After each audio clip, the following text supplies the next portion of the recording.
Oke, kami lanjutkan yaitu dari makalah yang kami paparkan sampailah pada kesimpulan bahwa manajemen sumber daya tenaga pendidik dan kependidikan adalah keseluruhan proses yang membuat sumber-sumber personel dan material yang tersedia dapat efektif dikelola bagi tercapainya tujuan organisasi atau lembaga.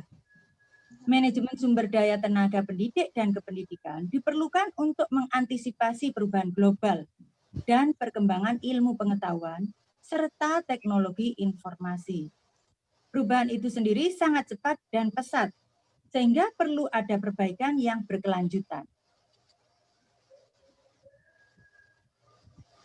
Perubahan itu sendiri sangat cepat dan pesat sehingga perlu ada perbaikan yang berkelanjutan melalui pelatihan, pengembangan kompetensi personal, mekanisme mutasi, dan promosi serta reward dan kompensasi yang pantas dan sesuai atas kontribusi untuk meningkatkan kualitas sumber daya tenaga pendidik dan kependidikan sehingga dapat survive dan bersaing dalam era global.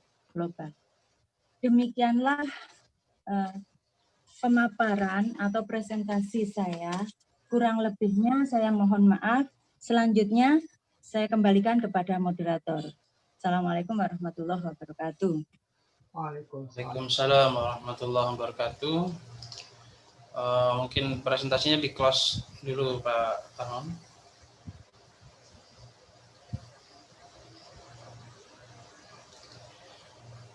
Oke, terima kasih Bu Is, presentasi yang luar biasa, dan saya kira sudah mewakili dari seluruh konten yang hendak kita diskusikan pada pagi hari ini. Mungkin Bu Prof bisa di WA Pak Tamam, linknya tetap Pak Tamam. Oke, sudah Pak. Oke, kita lanjut langsung ke diskusi ya. Saya kira kita lanjut ke diskusi.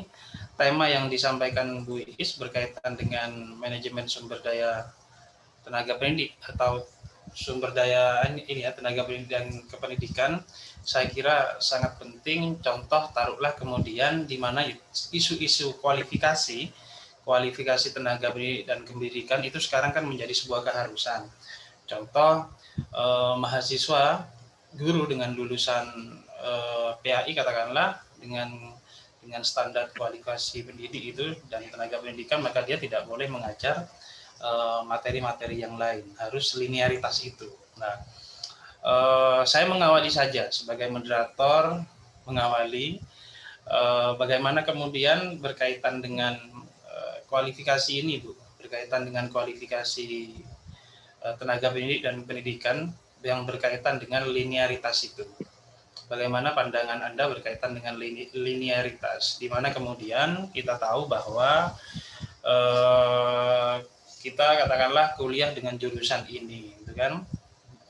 Setelah lulus kesempatan kerja kadang kan tidak bersesuaian antara kita lulusan apa dengan kesempatan kerja yang ada di tengah-tengah masyarakat, dan itu saya kira menjadi konflik dalam arti bagi orang yang study dengan saya ngambil jurusan matematika, tapi ternyata kesempatan dalam lembaga pendidikan ternyata bukan matematika, taruhlah kemudian bahasa Inggris. Ini kan artinya kan linearitas itu bagaimana kemudian pandangan pemakalah berkaitan dengan berkaitan dengan linearitas profesional itu kan? Profesional saya sampaikan tadi berkaitan dengan kualifikasi pendidikan. Ketika berbicara kualifikasi pendidikan berarti ketika ngajar itu berkaitan dengan linearitas. Gitu kan. Dulu linear itu kan S1, S2, S3 itu harus sama. S1-nya ya kalau S1-nya manajemen, S2-nya manajemen, S3-nya manajemen. Tapi hari ini kan tidak. Linearitas itu diartikan Anda lulusan ijazah terakhirnya apa dan mengampu kuliah apa. Itu yang berkaitan dengan pertanyaan yang pertama. Pertanyaan yang kedua, istilah menggunakan human resources management itu kan seakan-akan terlalu mekanik gitu kan, seperti perusahaan pada umumnya. Kenapa kemudian kita tidak mengetengahkan istilah human resources development. Tadi sudah disampaikan, kan lebih pada pengembangan, di mana kemudian manusia itu kan sumber daya, ya, sumber daya sehingga harus dikembangkan, bukan kemudian hanya sekedar di manage, ini taruh sana, taruh sana, itu seakan-akan ya mekanikal itu kan, hanya ditempatkan ini dan itu. Sementara jika kemudian istilahnya development, ini lebih pada mengembangkan. Oh, kamu tempatnya di sini, silahkan kamu kembangkan, gitu kan. Oh, kamu tempatnya di bagian ini, silahkan dikembangkan. Daripada menggunakan istilah manajemen. Saya butuh pandangan dari narasumber. Saya kok lebih serak menggunakan human resources development daripada kemudian istilah human resources manajemen. Itu mungkin sebagai moderator mengawali bertanya, ini kan saya persilahkan kemudian yang lain untuk menyampaikan pertanyaan juga. Silakan Mas Tama. Menarik itu, digergaji aja dulu. Oh, Pak Sandiko, saya mempersilahkan Pak Tamam. Silakan Pak Tamam. Terima kasih ini Pak Cori yang sudah memberikan satu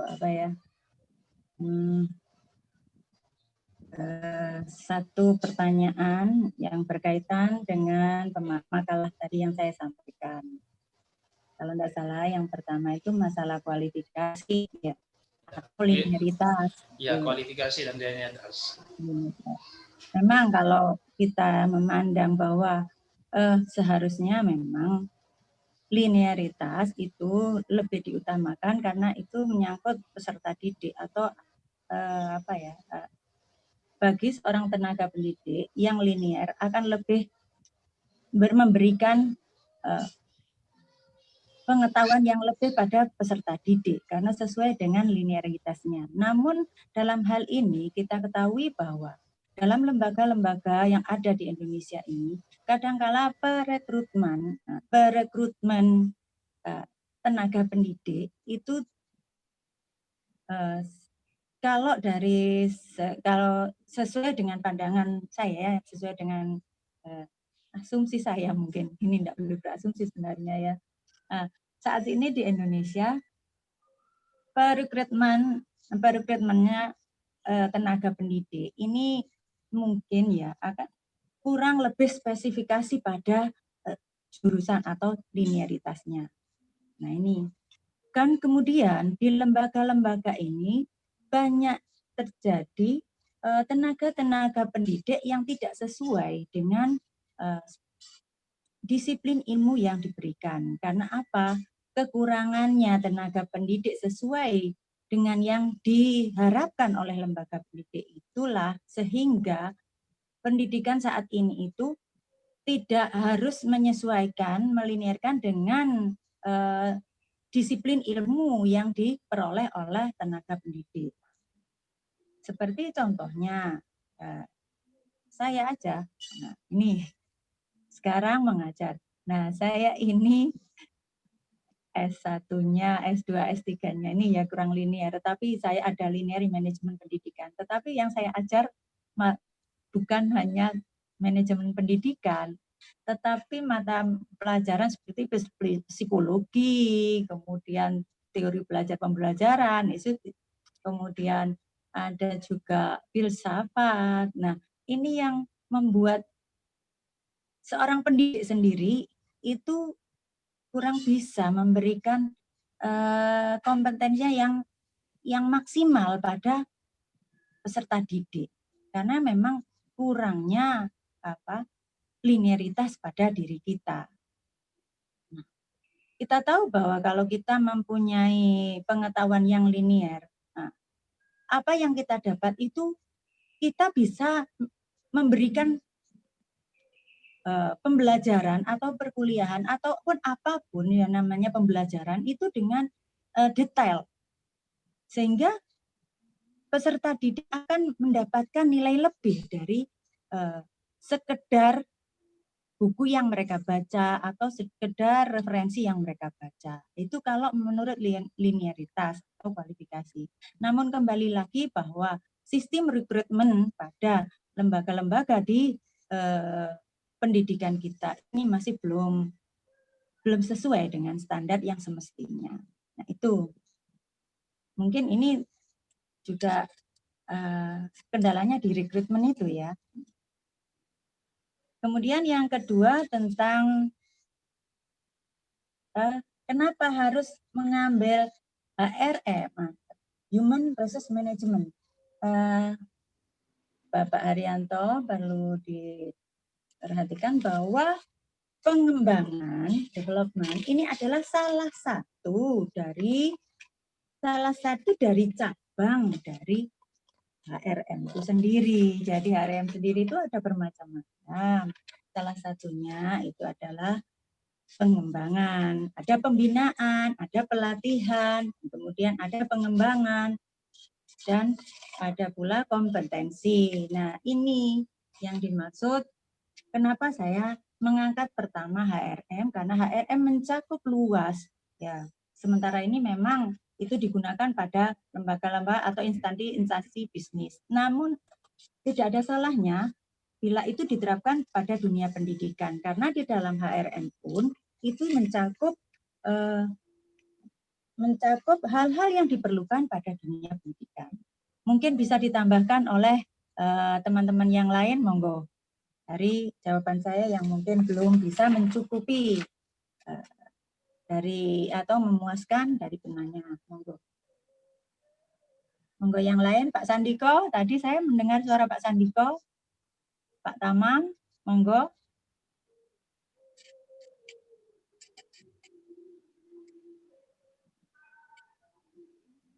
Ini enggak ada orang ya, Pak? Ada, Bu. Bu Halimah, monggo. Ya, Bu. Bu Ivana, monggo mungkin bisa membantu untuk menjelaskan dari pertanyaan Pak Haryanto.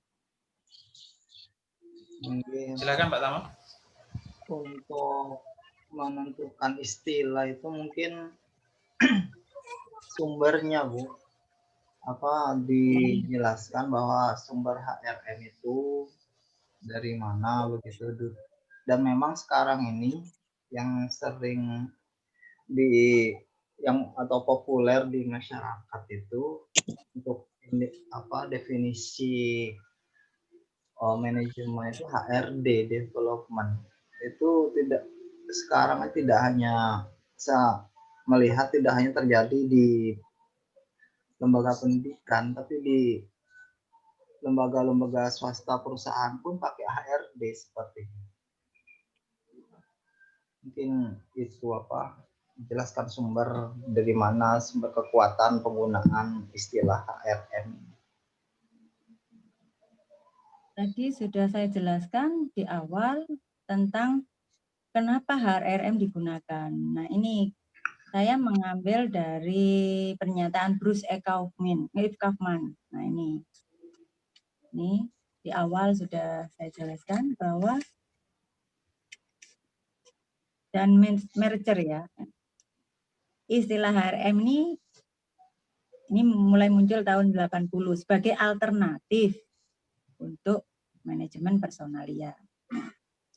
Hal ini dimaksudkan untuk menyampaikan interpretasi baru yang lebih luas, strategis, dan dinamis tentang peran manajemen staf dan yang efektif di dalam sebuah lembaga atau organisasi. Nah, sumber yang saya ambil ini dari Kaufman dan dari Mercer.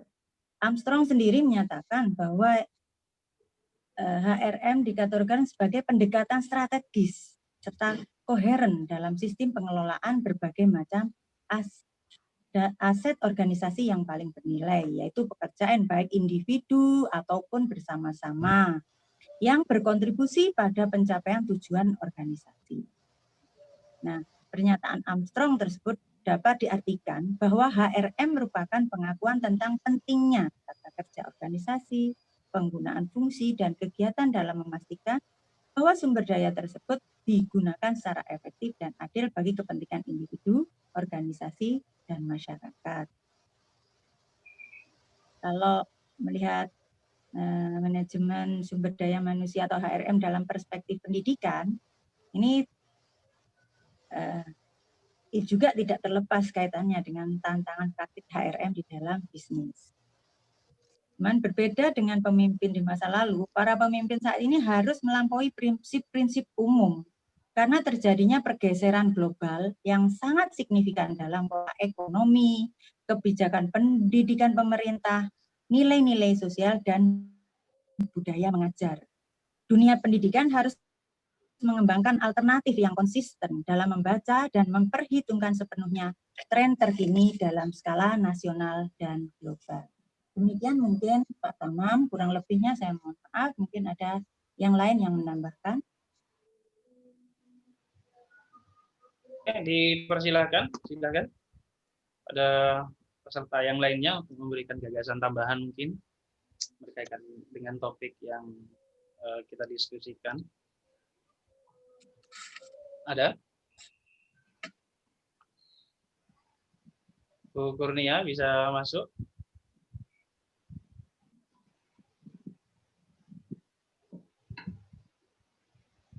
Oke.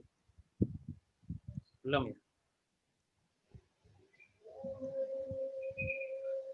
Belum ada topiknya. Ya. Kalau tidak ada berarti mana ini? Ada pertanyaan lagi atau gimana? Ya, yang jelas kalau saya Ibu yang berkaitan dengan penggunaan manajemen atau pengembangan itu di beberapa diskusi memang istilah itu lebih sering digunakan HRD, Human Resources Development. Istilah yang dikembangkan bahwa manajemen itu terlalu mekanik untuk disematkan kepada manusia, untuk disematkan kepada manusia. Kalau kepada entitas lain atau sesuatu yang lain, tidak apa-apalah istilah manajemen itu tetap digunakan. Tapi untuk manusia, ada beberapa tokoh yang mengatakan bahwa untuk manusia dalam hal di perusahaan, di lembaga pendidikan, maka istilah yang digunakan adalah yang lebih cocok human resources development itu, mengembangkan, karena mereka karena pada setiap staff, pada setiap diri orang-orang yang ada itu ada kemampuan, ada keahlian, sehingga di situ kemudian istilah yang digunakan adalah pengembangan, dengan pengembangan kompetensinya. Ketika dia dijobkan di sini, maka bagaimanapun di situ bukan hanya dalam rangka bekerja, tapi dia mengembangkan potensinya, sehingga istilahnya lebih kepada development, katanya seperti itu yang Terima saya kasih paham. Pak, sorry, mungkin kita perlu pencerahan dari dosen. Ya, siap.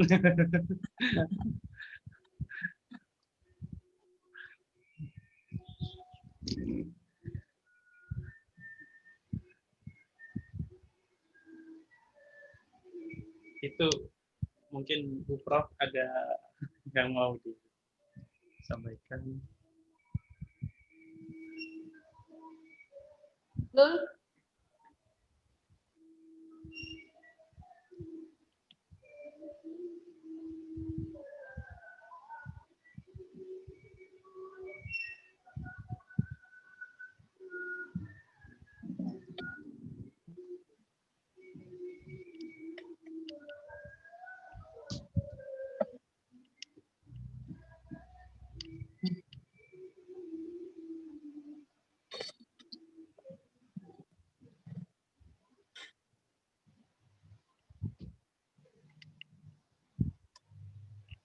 Sementara itu Bu Prof di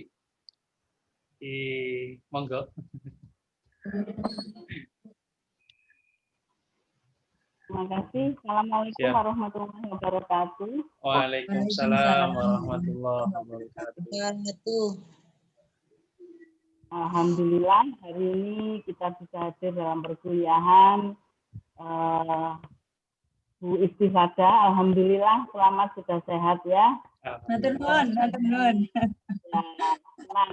senang sekali hari ini Bu Istifadah sudah sehat, sudah bisa Alhamdulillah. Matur nuwun, Prof. Kemarin kita sakit ya, alhamdulillah mudah-mudahan sehat terus ya. Ya, amin. Amin. Baik, terima kasih kepada para mahasiswa yang sudah hadir bergabung pada perkuliahan ini yang hari ini kita melaksanakan via Zoom meeting. Ada 9 ya, 9 berarti 9 dengan saya, berarti 8 yang hadir ini ya.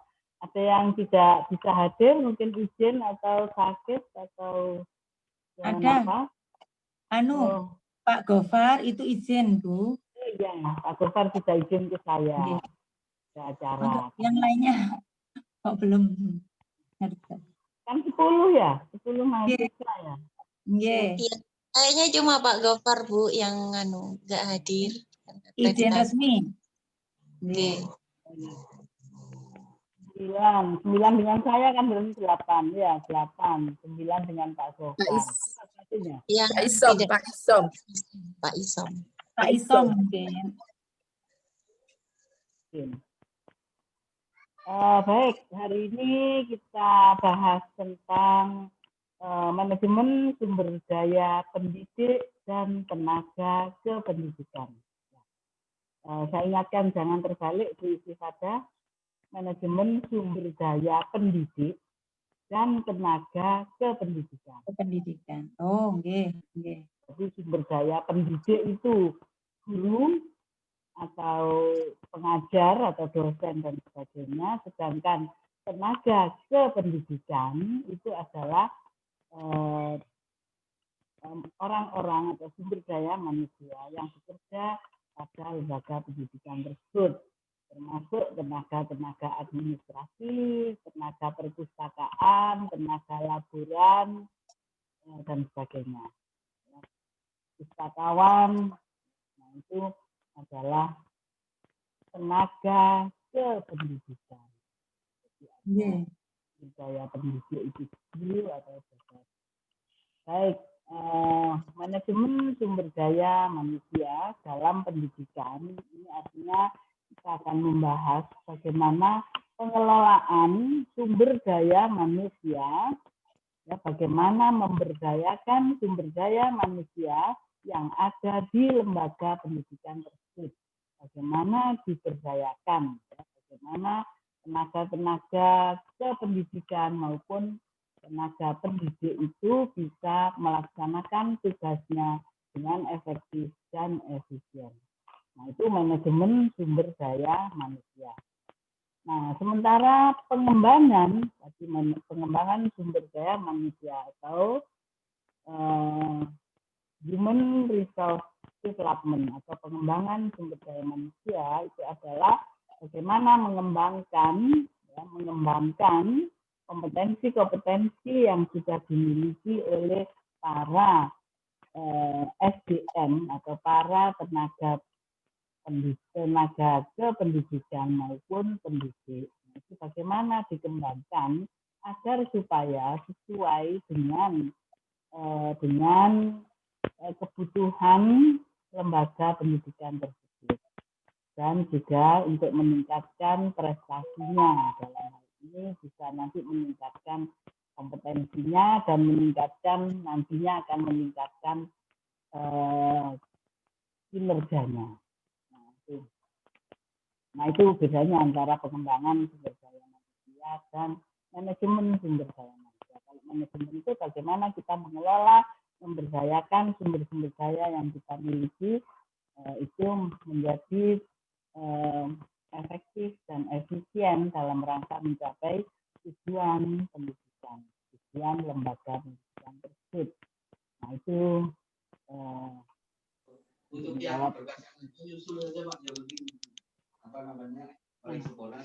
di dalam manajemen sumber daya manusia di lembaga pendidikan atau Human Resource Management in Education, itu ada bukunya itu yang membahas bukunya Ben Harris. Nah, itu membahas tentang manajemen sumber daya manusia dalam pendidikan. Saya kira itu.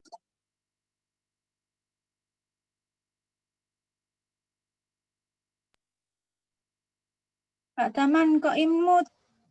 Tidak dengar. Ngapunten, Prof. Ini tidak terdengar. Sudah. Sudah. Ya. Ini sendiri itu tadi. Nggih. Ya, baik.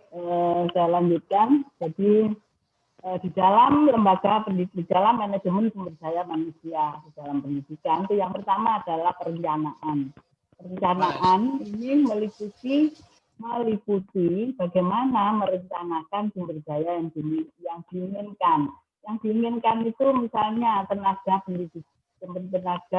pendidik ataupun tenaga kependidikan yang seperti apa yang diinginkan. Nah, itu ada pada perencanaan. Sehingga setelah perencanaan maka dilanjutkan dengan rekrutmen.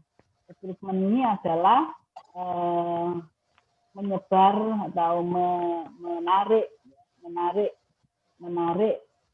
tenaga baik pendidik maupun tenaga kependidikan.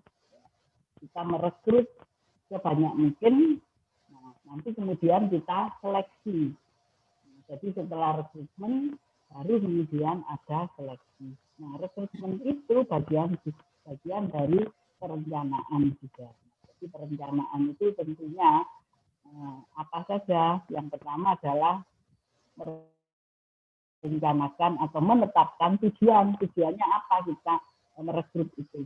Kemudian merekrut tenaga yang seperti apa, jumlahnya berapa. Nah, kalau rekrut itu adalah sebanyak mungkin, tetapi nanti seleksinya itu sesuai dengan kebutuhan.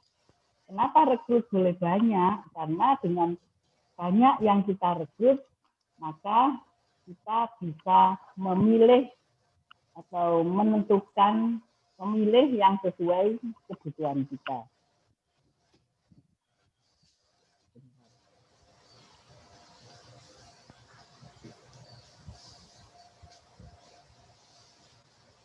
Bentar, ini baterainya lu. Bentar saya pasang.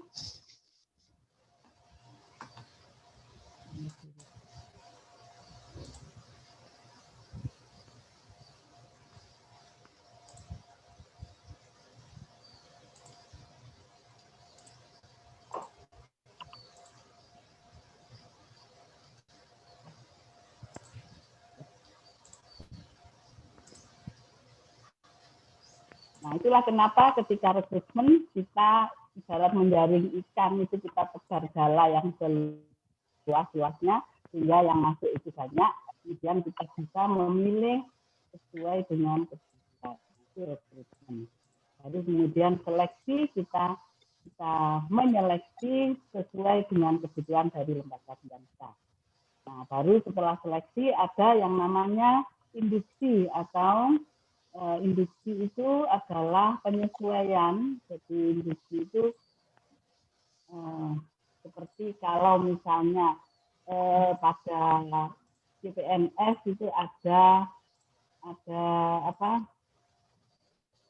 Sebelum CPNS itu ada pelatihan untuk mempersiapkan diri sebagai tenaga sumber daya manusia di lembaga tersebut. Induksi memperkenalkan induksi dan orientasi.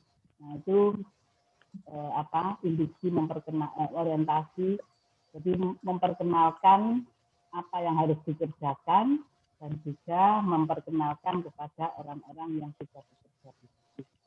Induksi dan orientasi dan apa yang harus dikerjakan di situ, ya, di lembaga tersebut. Baru kemudian ada pengembangan kompetensi, yaitu setelah menjadi sumber daya di sebuah lembaga, maka harus ada pengembangan kompetensi agar supaya kompetensi dari para SDM ini bisa meningkat, mengikuti kebutuhan, mengikuti perkembangan zaman. Itu pengembangan. Kemudian nanti ada yang disebut rotasi. Rotasi itu perpindahan misalnya dari bagian keuangan dipindah ke bagian perpustakaan atau sebaliknya dan sebagainya. Itu rotasi. Kemudian nanti ada juga mutasi. Kalau rotasi itu masih di dalam satu lembaga, tapi kalau mutasi biasanya itu sudah keluar lembaga. masih di dalam satu kementerian, tetapi dengan lembaga yang berbeda. Nah, itu mutasi. Kemudian nanti ada juga untuk meningkatkan kinerja para SDM, itu ada yang disebut dengan kompensasi. Kompensasi ada penghargaan. Kompensasi itu penghargaan, ya. Sama, jadi kompensasi itu bisa berupa materi, bisa berupa non materi. Misalnya pemberian kesempatan untuk mengikuti pelatihan pada sebuah lembaga lain, misalnya. Nah, itu bisa menjadi kompensasi, bisa berupa seperti itu. Tidak harus berupa gaji atau uang atau hadiah atau bonus, bisa, tetapi bisa juga kesempatan-kesempatan, bisa berupa penghargaan yang lain. Misalnya mengikuti studi banding kemana, nah, itu juga bisa kompensasi, bisa.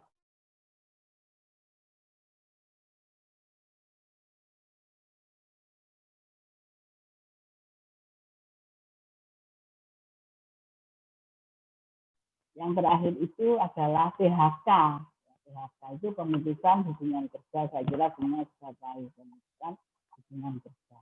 Kemudian ada juga pensiun. Ya, pensiun. Nah, itulah hal-hal yang berkaitan dengan manajemen sumber daya manusia. Nah, manajemen sumber daya manusia memang berasal dari manajemen perusahaan. Tetapi ini juga bisa dilaksanakan di lembaga pendidikan. Tidak salah juga pentingnya di lembaga pendidikan Islam. Nah, saat ini di lembaga-lembaga pendidikan Islam itu sudah hampir semuanya lah mengikuti model-model manajemen sumber daya manusia sesuai dengan teori-teori yang ada, sesuai dengan bahkan sekarang kan ada manajemen sumber daya manusia di dalam pendidikan. Seperti misalnya manajemen itu juga berasal dari perusahaan, tapi sekarang juga diimplementasikan di lembaga-lembaga pendidikan. Nah, jadi seperti itu. Nah, di pondok pesantren juga bisa. Meskipun, nah nanti model-modelnya itu ya berbeda-beda. Untuk rekrutmen, misalnya ya, rekrutmen itu bisa juga melalui media cetak, media sekarang bisa medsos, bisa media elektronik, ya, bisa melalui pengumuman di panduk atau di banner-banner, ya. Bisa juga melalui nepotisme. Bolehkah nepotisme? Kalau menurut teori sumber daya manusia itu boleh. Yang penting profesional. Jadi yang penting profesional. Jadi nepotisme boleh, tetapi tidak dipaksakan. Nah, yang tidak boleh itu kalau dipaksakan. Ya, misalnya tidak sesuai kompetensinya, dipaksa-paksakan karena ada hubungan keluarga dan sebagainya. Tapi sebetulnya menurut teori tidak apa-apa, boleh, yang penting itu sesuai dengan kompetensi yang dibutuhkan. Itu tidak apa. Nah, itu teknik rekrutmen. Nah, seleksinya ya tetap harus ada seleksi. Siapapun meskipun masuknya itu nepotisme, kenalan, ya. Kenalan saudara ya boleh saja, tapi semuanya ya harus mengikuti seleksi. Kalau seleksinya itu bisa memenuhi persyaratan, ya nggak apa-apa. Nah, itu seleksi. Kenapa harus ada seleksi? Nah, kita untuk memilih prestasi-prestasi atau kualitas-kualitas, kompetensi-kompetensi yang sesuai dengan kebutuhan. Nah, baru kemudian industri orientasi, kemudian penempatannya juga yang sesuai dengan kompetensinya. Tadi sempat muncul, nah bagaimana dengan misalnya linearitas. Nah, linearitas itu ya memang idealnya itu sesuai persis. Misalnya dari manajemen pendidikan, ya mengajar manajemen pendidikan. Tapi kan itu tidak mungkin persis di situ kan tidak mungkin. Jadi ketika kita kuliah misalnya di dalam transkrip kita itu kan ada banyak mata kuliah. Ya. Ada yang persis namanya manajemen pendidikan Islam misalnya, seperti itu. Tapi kan ada mata kuliah lain yang juga ikut diajarkan pada saat kita kuliah. Misalnya kemudian ada filsafat pendidikan, ada sosiologi pendidikan, ada manajemen, ada pengembangan kurikulum, ada yang lain-lain misalnya. Nah, yang masih relevan, nah itu ya masih linear kan. Karena kita sudah pernah belajar mata kuliah itu ketika kita kuliah. Untuk demikian juga untuk menentukan fak wajib. Nah, fak wajib itu kan juga tidak harus satu macam persis begitu juga, tetapi juga disesuaikan dengan apa yang sudah kita pelajari. Artinya kita sudah punya kompeten di bidang itu. Jadi memang ya tidak bisa persis sama sekali. Karena itu biasanya di fakultas atau di lembaga-lembaga pendidikan itu kita sebelum mulai tahun pembelajaran baru itu biasanya kita diberikan edaran. Nah, fak wajib kita apa? Kita kan punya fak wajib memang. Misalnya saya ini fak wajib saya pengembangan kurikulum. Tetapi mata kuliah itu kan tidak setiap semester ada. Misalnya semester ganjil saja. Ketika semester genap, apakah kita kemudian tidak mengajar? Ya kan tidak mungkin. Maka biasanya mata kuliah lain, mata kuliah keahlian lain. Nah, itu biasanya ada itu. Ajaran seperti itu di fakultas-fakultas. Nanti kita bisa mengisikan keahlian-keahlian lain. Mungkin kita pernah atau mungkin waktu SMA kita SMA-nya misalnya dari kejuruan apa. Nah, kemudian kebetulan di lembaga tersebut membutuhkan tenaga pengajar di bidang itu. Ya boleh saja tidak sama dengan fak wajibnya, tapi kan punya kompetensi memang di bidang itu. Nah, jadi itulah linearitas itu kalau sekarang tidak harus persis, tetapi ya boleh juga yang pernah kompetensi yang dimiliki, yang pernah dia tempuh pada saat belajar sebelumnya. Nah, itu boleh saja. Jadi tidak kaku, tidak terlalu rigid. Jadi akhirnya kita protes misalnya kalau tidak diberi jam yang persis protes. Ya. Yang penting itu kalau dosen itu nanti ketika BKB itu ada mata kuliah yang memang sesuai dengan fakultasnya. Yang tidak persis. Oke, itu tentang linearitas atau kompetensi.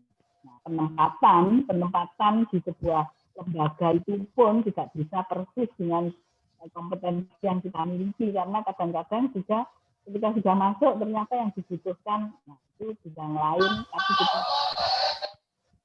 karena itu nanti biasanya di dalam perjalanan manajemen sumber daya manusia itu ada pengembangan. Nah, pengembangan itu bisa saja mengembangkan kompetensi yang dimiliki atau menerima ilmu baru.